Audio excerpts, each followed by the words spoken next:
नमस्कार, मैं आरडी भारती और आप देख रहे हैं बिहारी सुल्तान। आज की ताजा न्यूज के कार्यक्रम में हम आपको बताने जा रहे हैं कि लोकसभा चुनाव और विधानसभा चुनाव की एक साथ आगाज होने की संभावना है और यह मैं नहीं, बहन मायावती जी कर रही हैं। संभावना जताई है। उन्होंने कल मीटिंग लिया, अपने कार्यकर्ताओं की मीटिंग लिया, खास करके चंडीगढ़, पंजाब और हरियाणा के कार्यकर्ताओं का।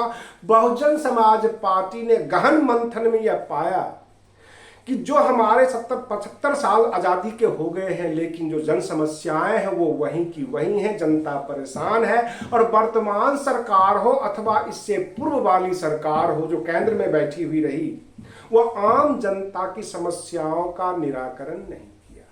जनता परेशान है और वर्तमान सत्ता केवल ध्रुवीकरण की बात करती है, केवल धर्म की बात करती है। बहन मायावती जी ने अपने बयान में यह क्लियर कर दिया कि जो यूसीसी है यानी यूनिफॉर्म सिविल कोड, जो सबका समान कानून की बात कर रहे हैं, वो सभी धर्मों वाले से राय मशवरा लेकर पूछ के तब लागू होना चाहिए, किसी के ऊपर थोपना नहीं चाहिए। अब रही बात ये, हरियाणा में नए प्रदेश अध्यक्ष बनाए गए बसपा के।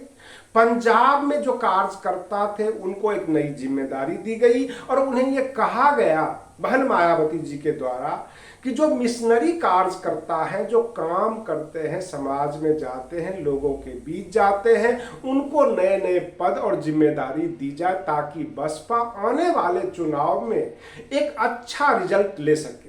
अब रही बात ये, बहन मायावती जी ने एक संभावना जताई है, एक डाउट, एक संदेह उन्होंने उत्पन्न कर दिया कि जो 2024 का लोकसभा चुनाव होगा, हो सकता है कि उस लोकसभा चुनाव के साथ साथ हरियाणा का विधानसभा चुनाव भी करवाया जाए, क्योंकि कुछ ही दिन का फासला है और सरकार ये चाहेगी। और हरियाणा में जो समस्याएं हैं, जो गठबंधन सरकार की समस्याएं हैं, आपस में अनबन चलती है, तो केंद्र सरकार लोकसभा चुनाव के बहाने विधानसभा चुनाव भी करवा लेगी ताकि जो भी रिजल्ट है वो सामने है आ जाए। और बसपा का अपना कैडर वोट है हरियाणा में, चंडीगढ़ में भी बसपा जो है ताकत में होती है, पंजाब में इनके अपने प्रदेश अध्यक्ष और अकाली दल से इनका गठबंधन भी चल रहा है। तो कुल मिलाकर बहन मायावती जी ने इन तीनों राज्यों का, जैसे कि केंद्र शासित प्रदेश है चंडीगढ़, पंजाब एक पूर्ण राज्य है, हरियाणा एक पूर्ण राज्य है, और तीनों जगह जो बसपा के कार्यकर्ता, जिला अध्यक्ष, कोऑर्डिनेटर जितने भी थे, सबको बुलाकर उन्हें संबोधित किया। उन्होंने यह बात भी दोहराया कि पंजाब जो है वहां के मान्यवर काशीराम की जन्मभूमि है और बसपा को वहां ज्यादा मजबूत होना चाहिए। और रही बात ये, जो पूरे देश में एक नई समस्या उत्पन्न होकर आई है, आए दिन अब थाने में एक ही शिकायत कि बाढ़ आ गई है, लोग अपनी पत्नी को ये कहने लग गए हैं, तुम्हें जूती बना के रखूंगा, ज्योति मौर्य नहीं बनने दूंगा। ये समस्या कल तक व्यक्तिगत थी, एक पति पत्नी के बीच थी। अब बिहार, उत्तर प्रदेश, राजस्थान, हर जगह से यह खबरें निकल कर आने लग गई है कि हर जगह पति पत्नी का विवाद।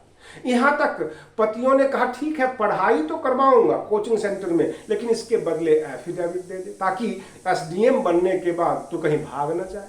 कुछ पतियों ने ऐसा कर दिया कि उन्होंने कहा कोई बात नहीं, आप मोबाइल पे पढ़िए, कोचिंग में पढ़िए, लेकिन जो आपका मैसेज का नोटिफिकेशन है वो मेरे मोबाइल पे आएगा, ताकि किसका किसका मैसेज आ रहा है मैं आपको बता दूं। बहुत सारे छात्र कोचिंग संस्थान से और YouTube पे पढ़ाई करते हैं, उनके पास नोटिफिकेशन आता है यूपीएससी का और बीपीएससी का, जो भी स्टेट लेवल का एग्जाम हो अथवा यूपीएससी का एग्जाम हो, वो नोटिफिकेशन लगा कर रखते हैं। लेकिन अब पति चौकन्ने हो गए हैं, अपनी शादीशुदा यानी अपना परिवार, अपना पत्नी का अगर वो कुछ करवाना चाहते हैं तो उससे पहले उसे शक की निगाहों से देखते हैं। अब प्रश्न यह उठता है, बहुत सारे लोग ने ज्योति मौर्य के फेवर में फैसला लिया। उन्होंने कहा कि ज्योति मौर्य सही है और स्त्री को यानी नारी को स्वतंत्रता की आजादी है। जब मर्द दूसरी शादी कर सकता है, अफेयर कर सकता है, तो पत्नी क्यों नहीं, महिला क्यों नहीं कर सकती है। ये ओम प्रकाश राजभर का बयान था। लेकिन एक सवाल यह उठता है कि मर्द अगर गर्व से ये कह सकता है कि मेरी पत्नी हाउस वाइफ है, तो महिलाएं ये गर्व से क्यों नहीं कह सकती कि मेरा हस्बैंड हाउस हस्बैंड है? ये बहुत बड़ा मूल प्रश्न है और इसके ऊपर विचार होना चाहिए।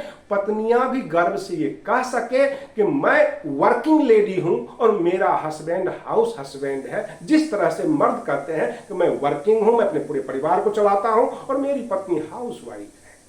इस तरह के सामंजस्य दोनों साइड से होना चाहिए, क्योंकि यह मामला अब व्यक्तिगत नहीं रहा, राष्ट्रीय स्तर पर बहस छिड़ गई है। हर चौक चौराहे पर एक ही चर्चा, क्या पत्नी को पढ़ाना जरूरी है, पढ़ाना चाहिए या नहीं पढ़ाना चाहिए, कल को भाग तो नहीं जाएगी? इस तरह की चर्चाएं होती है। राजनीतिक उठापटक में बहुत सारे कयास यह भी लगाए जा रहे हैं कि तेजस्वी यादव के खिलाफ अब चार्जशीट फाइल कर दिए जाएंगे, उनको जेल भेज दिया जाएगा। केंद्र सरकार के ऊपर जगह जगह यही आरोप लग रहा है कि राज्यों में जो जो पार्टियां मजबूत हैं, जो इनके जनाधार को प्रभावित कर सकती हैं, लोकसभा चुनाव में जो जो पार्टियां भाजपा को प्रभावित कर सकती है, उसके शीर्ष नेता को किसी न किसी आरोप में फंसाकर उसे जेल भेज देना चाहती है। बहन मायावती जी भी निशाने पर जरूर हैं। देखते हैं आगे बसपा के खिलाफ भाजपा और केंद्र सरकार क्या क्या स्टेप लेती है। लेकिन बहन मायावती चौकन्नी है, अपनी कार्यकर्ताओं को मीटिंग ले रही हैं और आगाह कर रही हैं कि आने वाला समय कैसा होगा, बसपा को किन किन चुनौतियों का सामना करना पड़ सकता है। आप बने रहिए बिहारी सुल्तान चैनल पर। हम फिर मिलते हैं अगले वीडियो में, तब तक के लिए धन्यवाद।